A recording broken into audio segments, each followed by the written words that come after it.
Maybe they go 0-17. I mean, this is the one team out of the entire NFL that I think could go completely winless this season.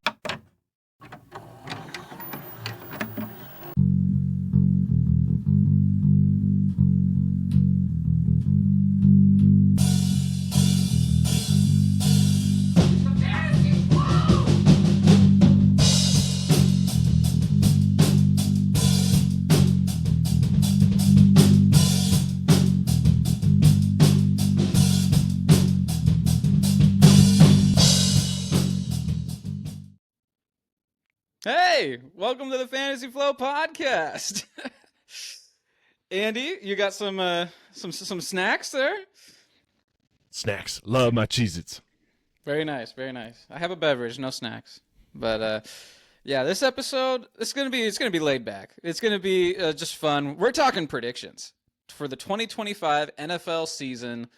It's one of our favorite episodes to do every year, because no one really remembers when you're wrong, and when you're right, you get to talk about it for at least another year, Also, I mean, there's no rules. Like, we can talk bets, gambling, because we're going to be throwing out some over-unders and as far as our predictions go. Last year, we did this. We actually went and we threw down money. And Andy, both you and I, we made money, right? We were in the positive, so... yeah, stay tuned. Maybe follow us, because we're definitely going to be throwing down some bets again. What are your thoughts regarding this season? AFC, NFC, what sticks out to you the most right now as we look at teams' win totals? Yeah, I'm gonna start with the Minnesota Vikings. We've this team has been a point of discussion a lot for you and me. I remember when you first asked me how do we evaluate this team? And I told you if Kevin O'Connell can make Sam Darnold good, make Kirk Cousins good, he's going to make JJ McCarthy good. And this roster is just so stacked. It's too good to fail. It's had a great head coach. Their over-under is 8.5. I'm smashing the over on this. I know JJ might come out a little slow, and that's okay. This team can carry him to over 9 wins or over. Yeah, I couldn't agree more. 8.5 is kind of ridiculous for a team that won 13. It was 14 games last year. Right. Yep. They won 14 regular season games last year. 14-3. That's an insane number. And just because they lost Sam Darnold, they're gonna fall off. They're gonna go back to being a 500 team. I don't think that anybody thinks that Sam Darnold was the reason they won 14 games last year. So, yeah, you switch quarterbacks, but as long as JJ McCarthy doesn't suck, which no quarterback under Kevin O'Connell has sucked. Not even Josh Dobbs, in replacement of Kirk Cousins. Guys just come into this system and produce. So, yeah, JJ McCarthy, national champion at Michigan. He has a whole redshirt year in the most quarterback-friendly system in the league, and now he's going to step in with weapons like Justin Jefferson. Maybe you've heard of him. A healthy T.J. Hawkinson, whom Sam Darnold didn't even have for most of the season. Jordan Addison, when he comes back from his suspension. It's a great group of weapons. They have 2 running backs now, and oh, by the way, in the offseason, they revamped their interior offensive line, which was this team's biggest weakness last year. They poached 2 great interior offensive linemen from the Colts in the offseason. So I just really love what they did. Oh, and they drafted my favorite offensive line prospect in the draft. There's so much to like here. I think the only reason to be worried isn't really JJ McCarthy, although, I mean, he is an unknown. It's just how stacked the division is. Because I do like the Lions. Obviously, they won 15 games last year. I like the Packers. They're a good team. And the Bears, they should be an improved squad. And I don't know what that looks like in a division as stacked as this. But like I said, last year, the Vikings came away with 14 wins. So, yeah, maybe it goes down a little bit, but 8.5 is ridiculous. I would be willing to tease that, go even farther, like 9.5, 10.5, like that's all within reason. But right now you really don't have to. The last sportsbook line that I saw was -140 at 8.5, which is just, that's a smash. Andy, what do you think about their division and their schedule? Yeah, I totally agree. I mean, this division is stacked, probably the best division in football. And I just want to compare to last year. Their win total was 6.5. So imagine teasing that to 7.5, 8.5, right? I mean, Yeah. that's just crazy. I'm looking at last year's chart. They were the number one team out past their expectation when it comes to win total, right? I mean, and Sam so Darnold now had never done that before. He'd never done that before. Yes, exactly. We all kind of lost hope on him, and he had a resurgent year with this amazing team.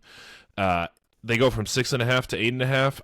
Like, heck, even if they lose 4 games and go to 10 wins, 4 of those 14 wins, and they go to 10 wins, I'm more than okay with that. So, Vikings is my number 1 pick. Yeah, I love that.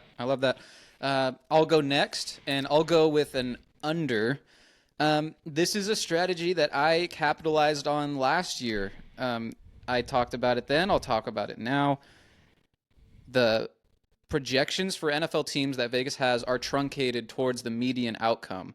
So you're going to find little edges on the outsides, on the margins. And so my first one, I'm going to go New Orleans Saints under.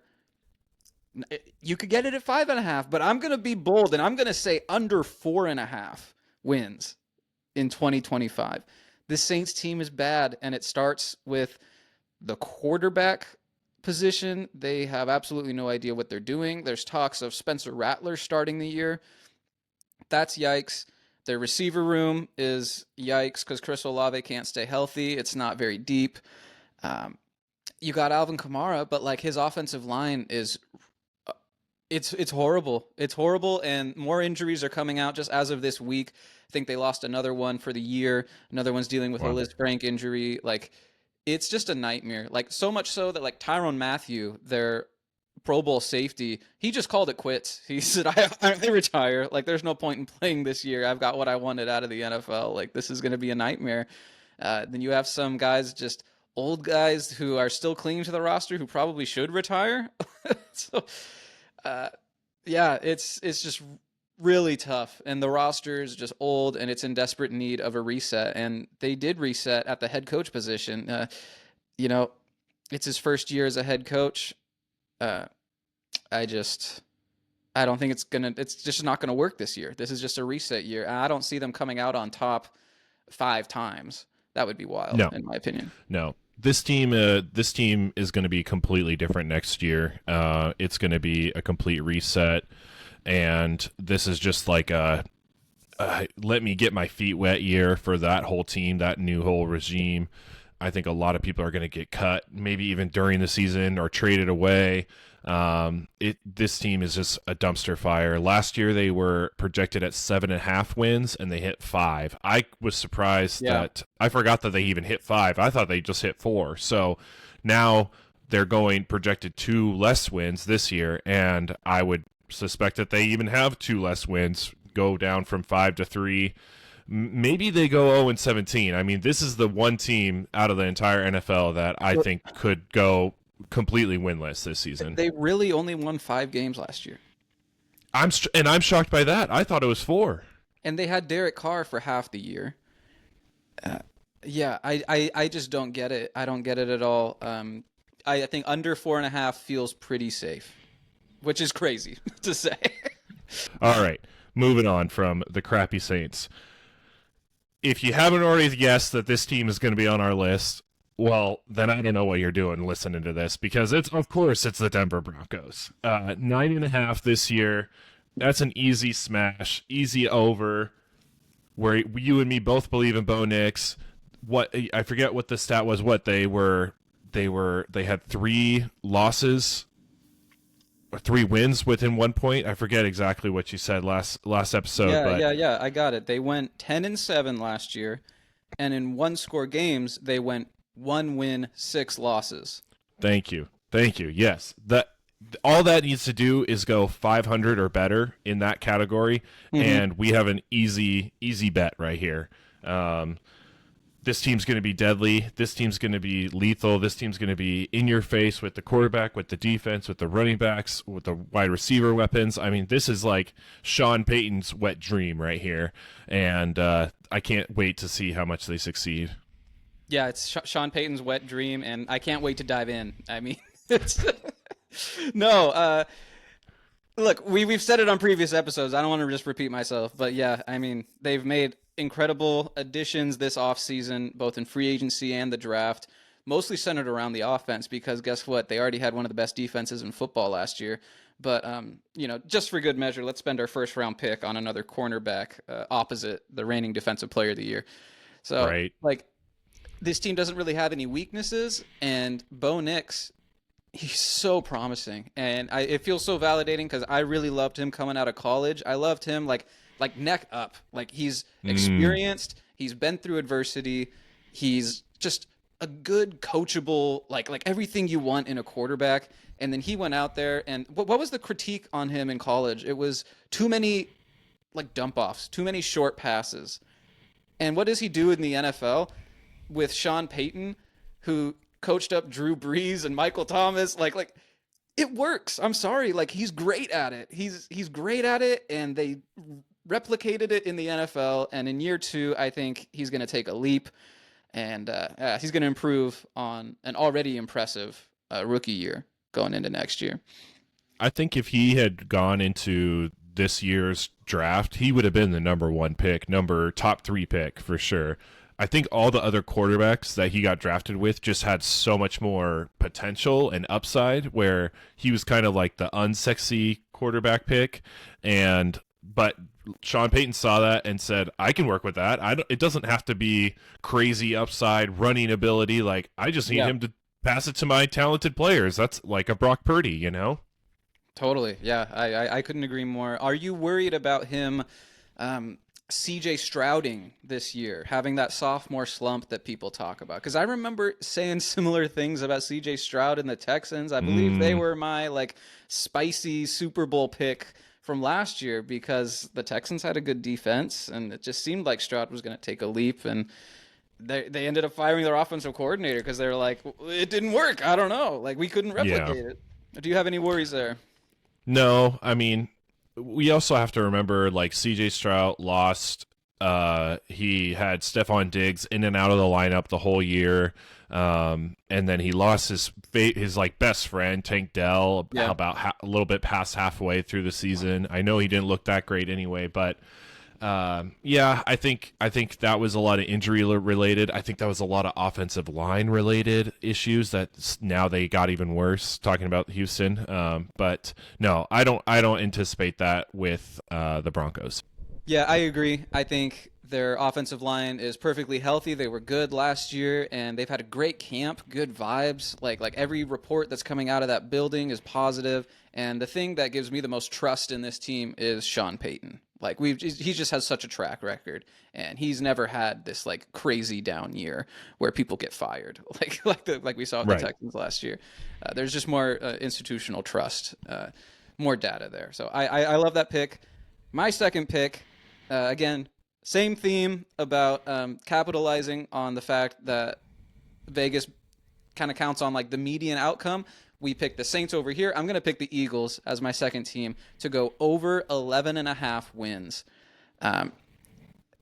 Look, it's not just that they're the reigning Super Bowl champs. They dominated. It was crazy to watch both sides of the ball just perfectly execute. They made it look easy, and they are running it back with pretty much everyone. Their biggest loss was a nose tackle. And they have the second youngest roster in the entire league, only behind the Packers. Yeah, that should make every NFL fan outside of Philadelphia roll their eyes, because they're so young at every position. All these draft picks are hitting, and they're starting, and they're deep, and it's just yeah. If you can't beat them, join them. And so I am proverbially joining them by betting on them to at least win 12 games. Last sportsbook I saw had over 11.5 as plus 110, which doesn't make any sense to me. Maybe they have a little bit of a come down, Super Bowl hangover, whatever you want to call it, but they just got to get to 12. And Yeah. I did this last year. Like I said, I bet on the Ravens to go over 11.5 because I saw them as the best roster in the league going into last year, and they won 12 games. They had kind of a down year, to be honest. They barely won the division, but they still got to 12. It's just 12-5 for the reigning Super Bowl Right. champs. Come on. Right. Yeah. That's an easy sell in my opinion. I think their rotation for their defensive line has to be like 11 guys, maybe 10. I mean, it's just ridiculous how deep they are on their bench. If some guy gets hurt or some guy gets tired for a play or two, throw in the next guy, and he's just a notch below in talent or in skill or whatever you want to say. I mean, it's like there's no difference who they put out there. They're going to be effective, and I think yes, they lose Kellen Moore to the Saints as we talked about, but Vic Fangio, I mean, that's the X factor on this team. He gets let go from Miami and joins the Eagles. I mean, Howie Roseman just must be like counting dollar bills when he goes home because this is just easy money for him at this point. Totally, yeah, and I love that people hate the Eagles coach. They doubt him, Nick Sirianni. Yeah. I love that they doubt the offensive coordinator who's been in the building for years now, and they just promoted from within. Like, that's why you're getting that plus 110 price. Is just Right. the sort of brain drain that like they lose more assistant coaches and things like that. Like, come on, like it's so stable. Like, I just can't see it going wrong. Anyways, I agree. what you got next, Andy? Yeah, I'm picking an under this time. I'm going with the Arizona Cardinals at under 8.5. They went the last year, they were over and under at 7, and they hit the over just by 1 win. They had 8 wins. Again, that's one of these teams where I'm like, they had 8 wins? Like, that's crazy to me. Their offense was terrible. Their defense was even worse. I remember when we started the season last year, I think I could only name one starter on their defense, or two, sorry, Budda Baker, of course, and Kaiser White. Like, that's it. And this year is not much different.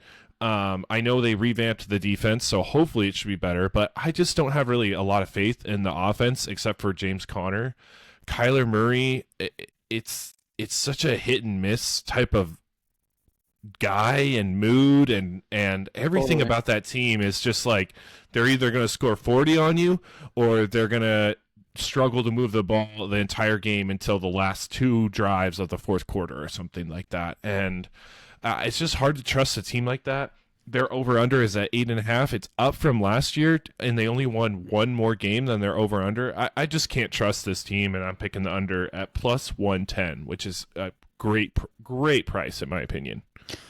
Yeah, so the Cardinals would need to have a winning season for you to lose that, and it just seemed like the year to do that was last year with the 49ers just in total free fall. The Rams, it took them forever to get it together. They were really struggling to click. Cooper Kupp struggled to stay healthy.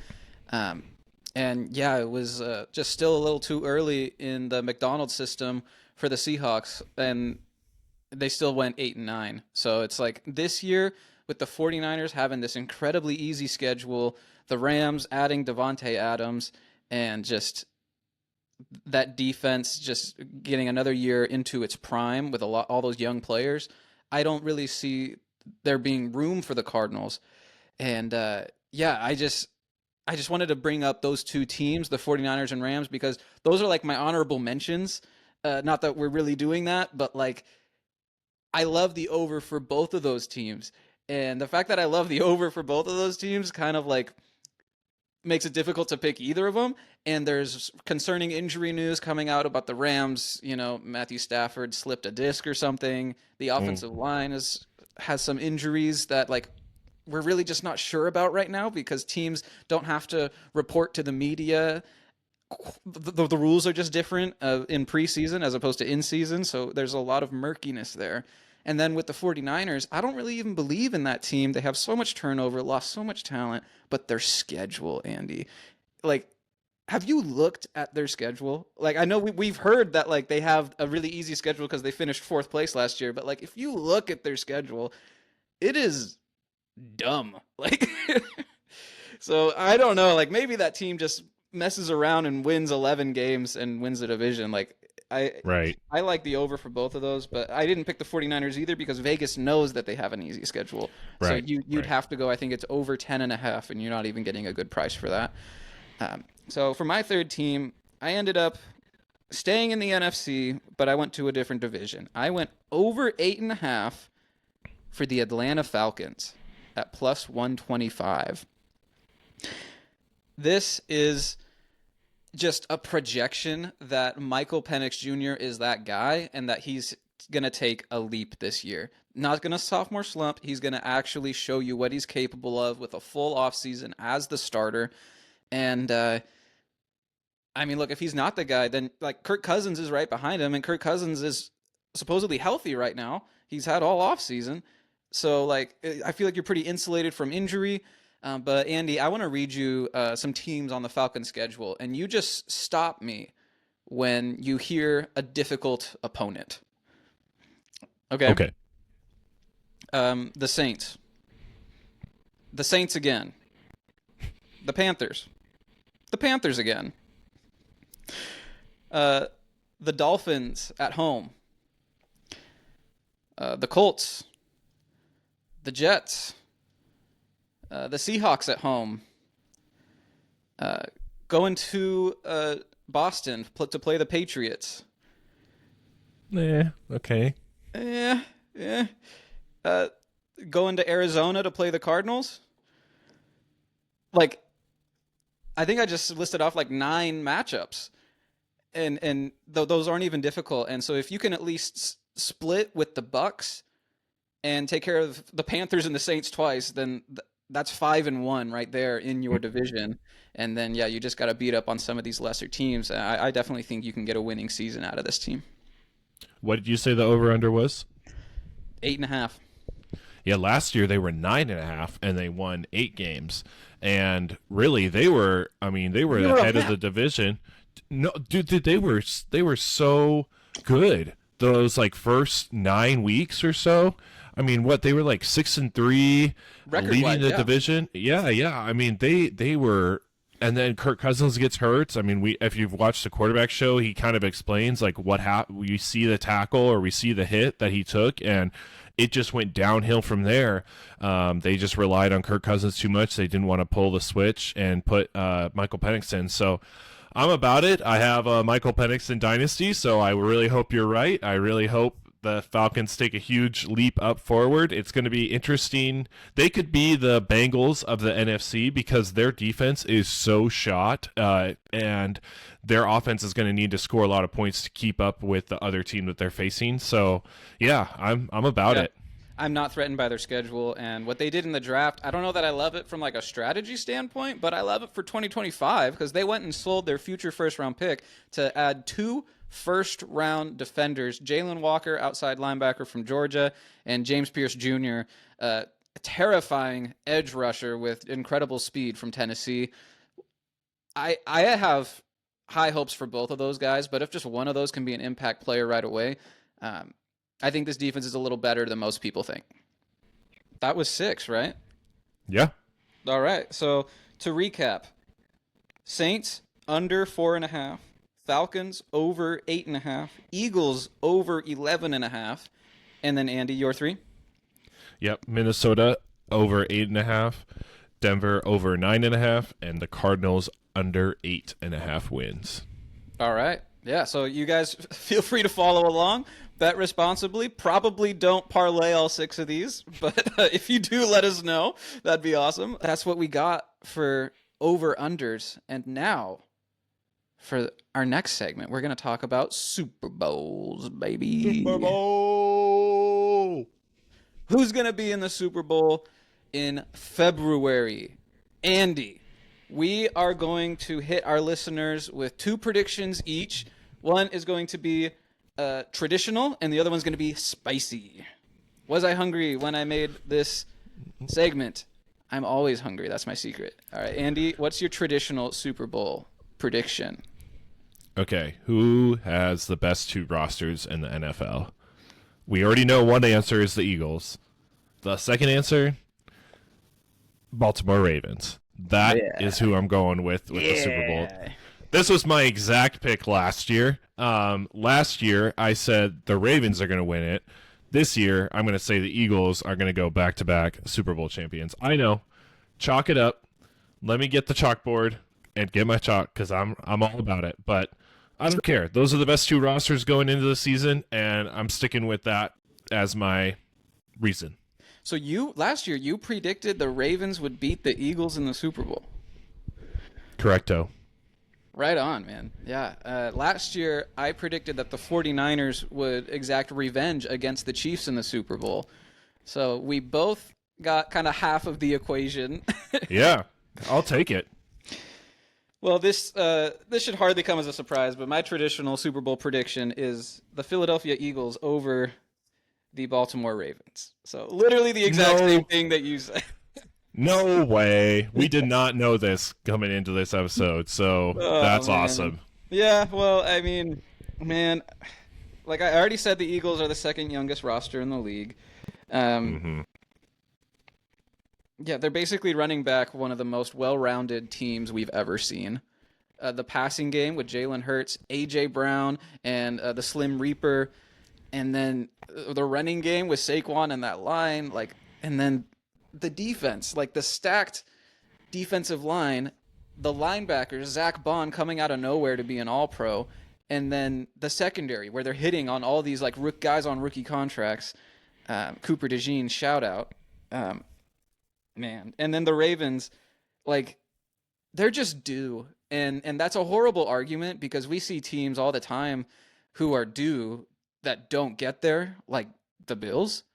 But honestly, you look back at last year, the Ravens, they beat the Chiefs last year if Isaiah Likely keeps that toe in bounds. They beat the Bills in the playoffs if Andrews doesn't drop that 2-point conversion.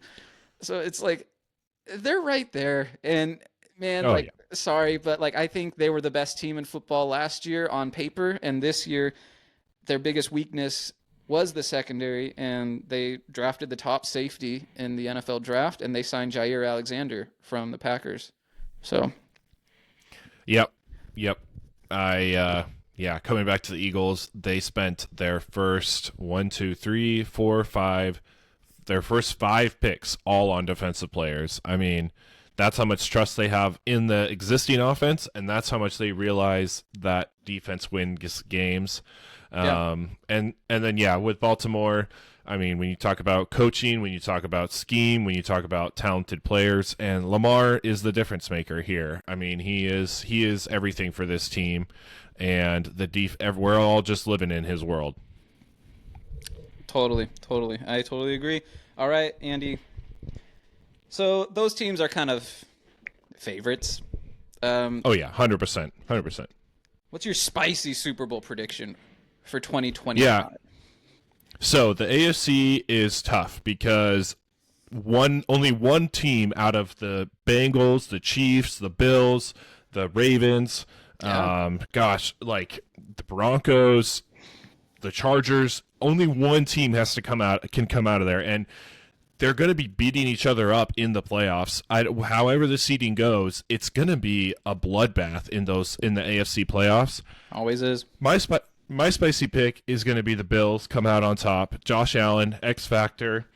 They come out on the AFC. And then my sneaky NFC is Green Bay Packers. Okay.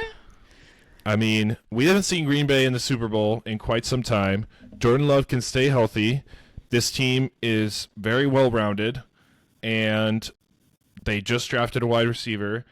I think they could be a sneaky division leader in the NFC North and work their way to have home field advantage up until the NFC Championship game. A couple things go their way against the Eagles, and boom, they're in the Super Bowl. You could be right.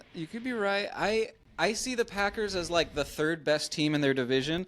But I respect the spice because that is spicy, and I think they're a good team. Ball bounces their way a couple times.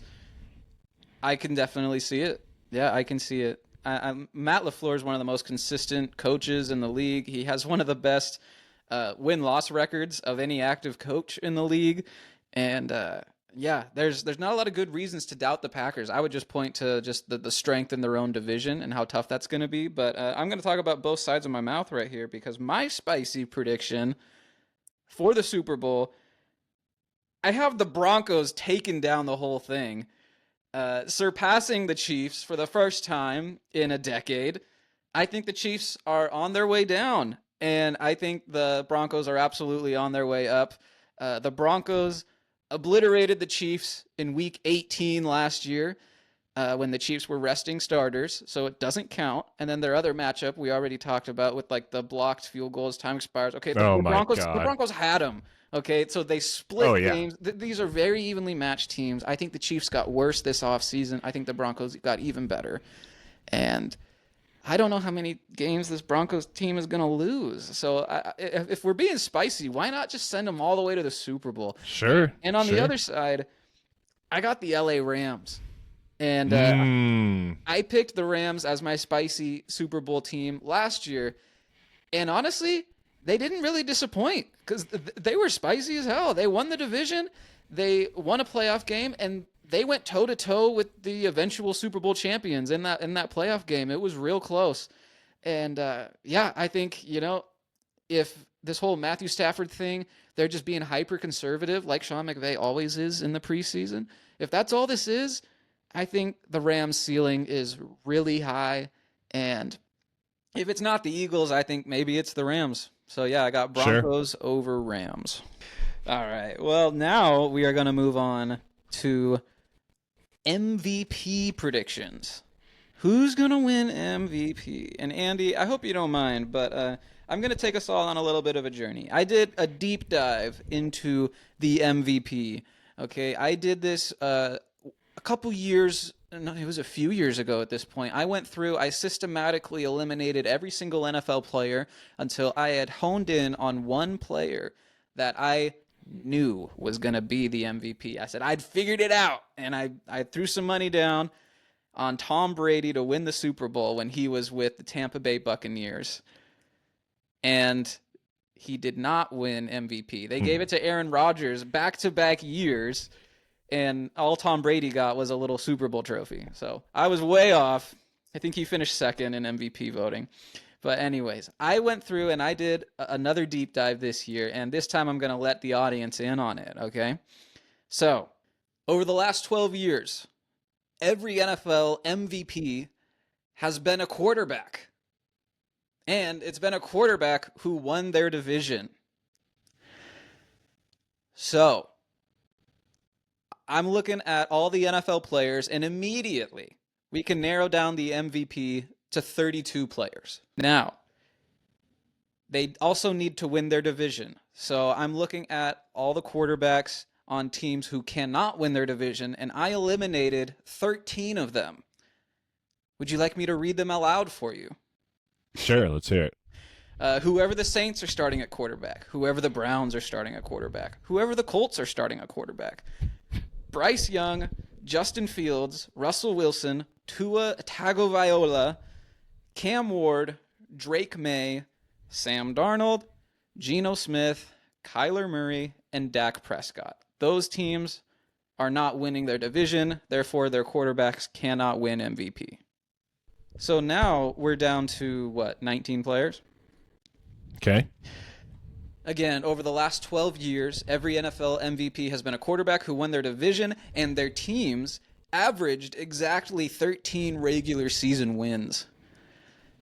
Oh, boy. And this is going back 12 years, so some of those years, maybe even half of those years, were only 16-game seasons. So this needs to be a really good team. They average 13 regular season wins. So just looking at some of the remaining quarterbacks, I'm like, really, can this team get to 13 wins? And, that's an average, so maybe you get to 12, but 12 wins and a division title. I went through this with more scrutiny, and I eliminated 7 more quarterbacks. Aaron Rodgers, I don't think the Steelers are getting to 13 wins. No. Michael Penix and the Falcons, they're not getting to 13 wins.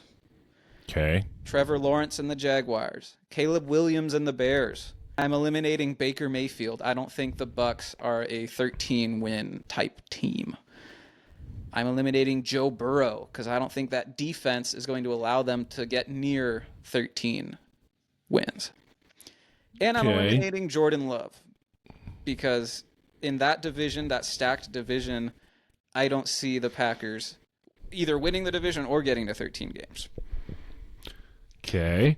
I imagine that that's going to cause a little controversy considering you just picked them as your spicy Super Bowl take. No pushback. No pushback. Okay. we cruise on. All of our listeners are like, but no. All right. I love it. Okay, so that eliminated 7 more players. So now I want to look at the stats of these 12 MVPs from the last 12 years.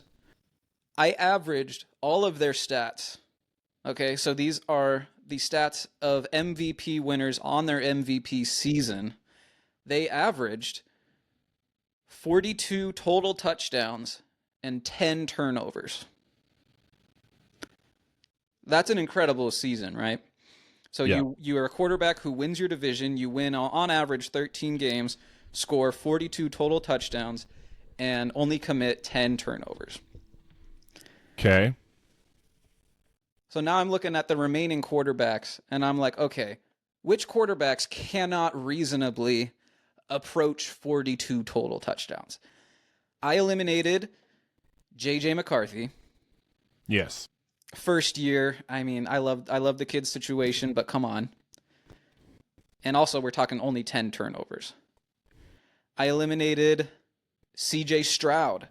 Because guess what? His career high, he's only been in the league 2 years, but he had that one good rookie year. He only scored 26 touchdowns. And then it went down. I agree.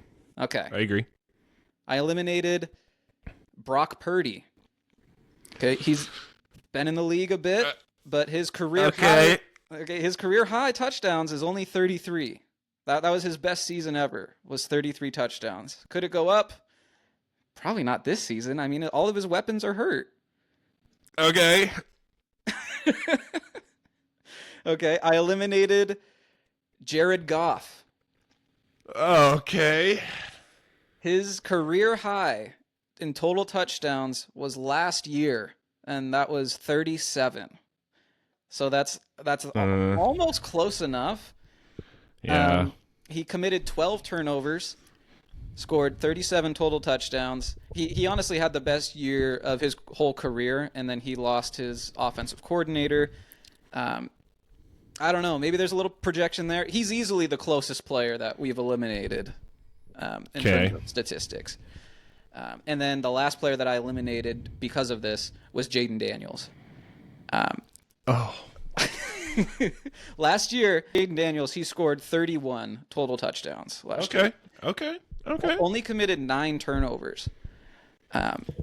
But the fact that he only put up 31 in a season where everyone kind of feels like he dominated, like that's kind of how people talk about his rookie year as being the greatest rookie year of all time. And Jaden Daniels dominated. The league didn't have tape on him. They weren't prepared for the kid. He was like 10 touchdowns away from an MVP season, and he's in the same division as the Eagles. So right, those two factors led to me eliminating him here. Okay, so now we are only down to 7 players. So, first of all, before I go any farther, you're welcome, listening audience. I've already narrowed down the MVP to 7 players.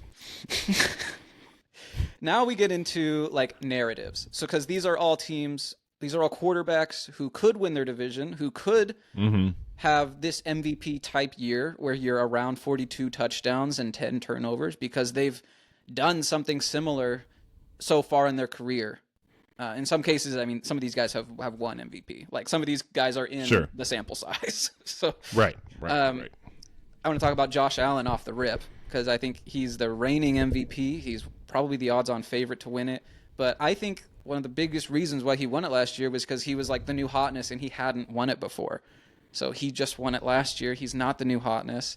And his turnovers, since he's been good, since he's been Josh Allen, which is 5 years now of just excellent play from Josh Allen, his turnovers by year 14, 17, 16, 21, and then last year 6.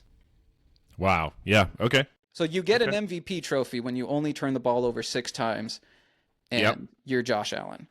So I think that's an outlier. I don't think he's going to win the trophy again. Okay. Next, Justin Herbert. His career high was 41 touchdowns in his sophomore year. That was like a huge breakout year. His team wasn't even good, but the offense, they had to throw the ball a ton just to stay in games, and Herbert was electric. But the way I see this Chargers team, it's either a run-first offense or it's a mediocre offense. Do you know what I mean? Like with Jim Harbaugh and the Chargers, they want to run the ball. Yeah. So I don't see him throwing, if he's throwing enough to reach these benchmarks, that's a huge problem, is kind of the way I see it. What do you think about that? Yeah, I agree. It's going to be a run-first option team. Jim Harbaugh wants Justin Herbert to be a Hall of Famer. I mean, he said that. How can I make my quarterback the best possible quarterback in the league, the number one quarterback in the league? Yeah.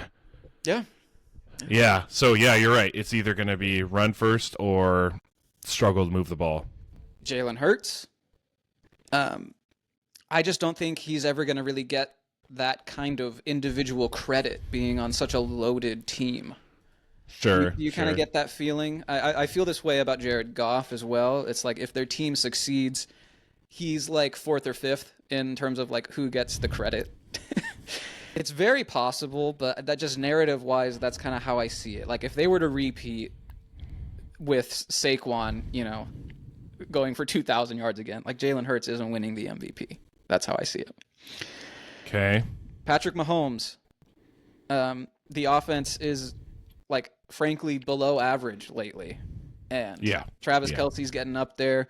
He's just not throwing the ball around like he did that one year when he threw 50 touchdown passes. So I'm gonna rule him out just because that's not how the Chiefs win. He's not putting up MVP numbers. He hasn't lately. He's capable of it. Some would say he's due, and he's still technically the best player in the league. I just don't think statistics-wise it's going to be him when all is said and done, just because he's been so far away the last few years. Matthew Stafford. Yeah. Yeah, easy one. Okay. So he threw a bunch of touchdown passes his first year with the Rams when I think it was the year they went to the Super Bowl and lost. No, that was Jared Goff. No, yeah. So they traded for Stafford and then won the Super Bowl. That year, Cooper Kupp's year, Stafford had pretty much MVP stats. I think he had 17 turnovers, which is why he didn't get it. But I don't know. Maybe they could replicate that with Devontae Adams, but he's just old and he's falling apart, and it seems unlikely. He's not that guy. Okay. He's not that guy. Okay. So we've eliminated everyone except for 2 players. One of them already has 2 MVPs, Lamar. They're not going to give him a third one, so it's got to be Bo Nix, right? Oh my God. No, I'm kidding. I'm not kidding. I am kidding. Bo Nix, his career high, quote unquote. I mean, he's been in the league 1 year, same as Jaden Daniels. But where Jaden Daniels had 31 total touchdowns, Bo Nix had 34 total touchdowns, and I think Bo Nix actually has a better chance to win his division than Jaden Daniels. I think it's a better team. It's on the upswing as opposed to Jaden Daniels, who knows what's going on with Terry McLaurin. They added Debo, but Debo's not Debo. He's a shell of himself at this point. So I don't know. You could eliminate Bo Nix and just say he's too young. It's too early. But one of these narratives has to be wrong, is what I'm saying. One of these 7 players is probably going to win the MVP. One of these narratives is just going to be thrown into the garbage. Either Lamar gets his 3rd MVP, or Bo Nix is not too young, or Jalen Hurts actually gets the credit he deserves, right? Or Josh Allen only commits 6 turnovers again. One of these things has to be true, is the way I see it. I think my favorites Lamar Jackson, because I think the fact that he didn't win it last year is going to help his case this year, even if he just does the same thing. He basically had MVP numbers last year, but so did Josh Allen, and the voters went with Josh Allen. And then for the money, my second favorite bet to win MVP would be Bo Nix, because he's way down there. Wow. Where's that orange-colored train and that has the big old Bronco on the side of it? Because we need a bigger train. Yeah, we are the hype train.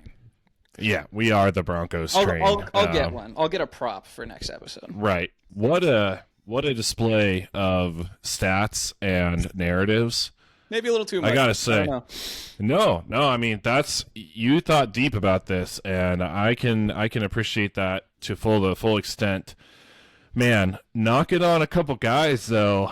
The Jaden Daniels one, I understand winning the division argument, right? So I originally wrote down Joe Burrow because I'm looking at last year and I'm saying, how did he not win it last year? And everything you're saying in the beginning of this makes sense.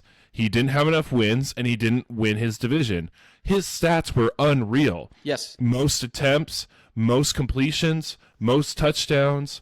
I have it right in front of me, Andy. I have it right in front of me. He had 45 total touchdowns and 9 turnovers. So that's an MVP right there, but he only had 9 wins.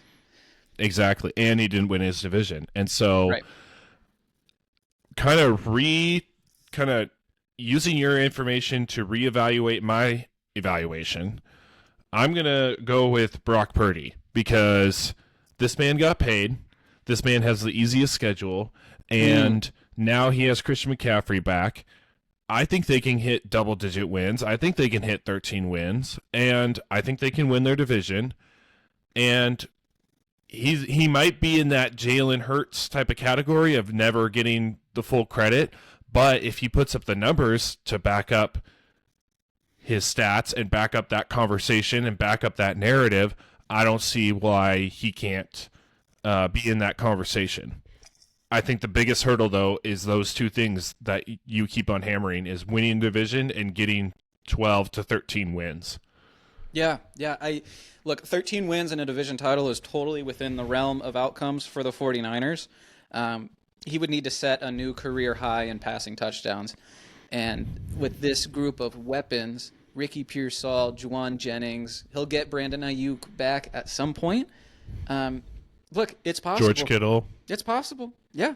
If Christian it's just so many ifs that you need to stack on top. Like Christian McCaffrey stays healthy, if Brandon Ayuk comes back, right? Like, but someone's got to win MVP. So I really don't mind it. No. I think honestly the biggest discussion with all this is going to be Jaden Daniels. We saw such a phenomenal year last year with him. There's a lot of hype around him. The narrative would be really cool for Washington, for himself. I think he has a lot of things going for him. But like you said, if you're not winning your division, I mean, we just saw it last year with Joe Burrow. If you don't win your division, you don't get to be in this conversation, basically. Just looking at the last 12 MVP winners, that's been the case. Exactly. So, yeah, it is tough. And yeah, Jaden Daniels needs the Eagles to have a come down. That's part of the factor, right? But yeah, I mean, Jaden Daniels and Joe Burrow, those are the two most bet on players to win MVP. So the confidence in the public versus like the money, like the odds that you're getting, those are the two most popular bets. I think the two most favorite, like it's Josh Allen and Lamar. Right. But yeah, I think if you were to bet on anyone to win MVP, place another bet on Lamar because he's, in my opinion, he's in pole position to win it this year because just his style of play, he just racks up stats. It's just undeniable. He's safe with the ball. It's rushing, it's passing, and I see them as division favorites once again. I mean, we talked about how much we love their roster, right? So, right. Yep. Lamar plus 550, Josh Allen plus 600, Joe Burrow plus 600. Where's Bo Nix on this list? Plus 6,000. I love that. We got to do that. We got to do it. Let's do it. $10. $10. Like, why not? I think JJ McCarthy is pretty close to him. I mean, that would be insane, right?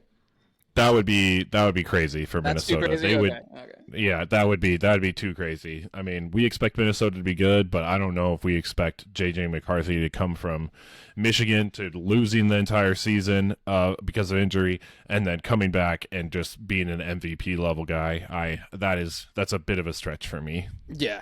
I mean, we talked about it a little bit near the end of last year, but yeah, Sam Darnold won 14 games. Had 36 total touchdowns and 14 turnovers. So those numbers are close. He's like, that's close. So if JJ McCarthy can do that, and the Lions don't win 15 games, if they win their division, then he's going to be in the mix. But again, that's a huge if he can replicate Sam Darnold's success. Right. I agree. Any other names you want to throw out there, or are we good? No, last one real quick is Jared Goff. You mentioned about his turnovers and everything. He had 12 interceptions. I can't see how many, if he had any fumbles or not, but no fumbles. Okay, 12 interceptions. 5 of those came in one game. So I think they won that game too. Yeah, I think they did too. Yeah, exactly. Yeah. So if he takes 2 of those away and turns them into touchdowns, he has 37 touchdowns. Only 10 turnovers. He's probably in second place for MVP voting. Yeah, and they're favored to win their division. So, right. Yeah, it's just Jared Goff, like he's so vanilla. Like his play style. It is vanilla. Yeah, like, I know, but they had such a crazy year. Yeah. Yeah, I mean, you're not wrong statistically. Like you could totally make that argument. Won the division. I mean, yeah, it was. If he does that without Ben Johnson, I think he is going to get more credit. Ooh, yeah, 100%, 100%. Yeah, that's going to be exciting to watch. Last thing before we wrap, if y'all are still listening, I really appreciate it. I think most of our listeners are from Seattle, like we are, and I just want to talk about the Seahawks real quick. Predictions going into this year, Andy. I just listened to Colin Cowherd. He has the Seahawks winning the division. And most other analysts that I've heard, as well as Vegas, has the Seahawks finishing 4th. So where are you at, Andy? I think their win total is like 7.5 or 8.5 or something like that. What do you think the Seahawks do this year in 2025? Give me the under. Okay. This team's going to be rough to watch on offense. This team's going to be really fun to watch on defense. I think the offense is going to take a pretty slow start. Yes, what we're seeing in preseason is like flashy, great run game, etc. Yeah. I think we're going to really see our offensive line, the flaws of our offensive line, come out in full swing, and it's not going to be pretty, in my opinion. Don't get me wrong.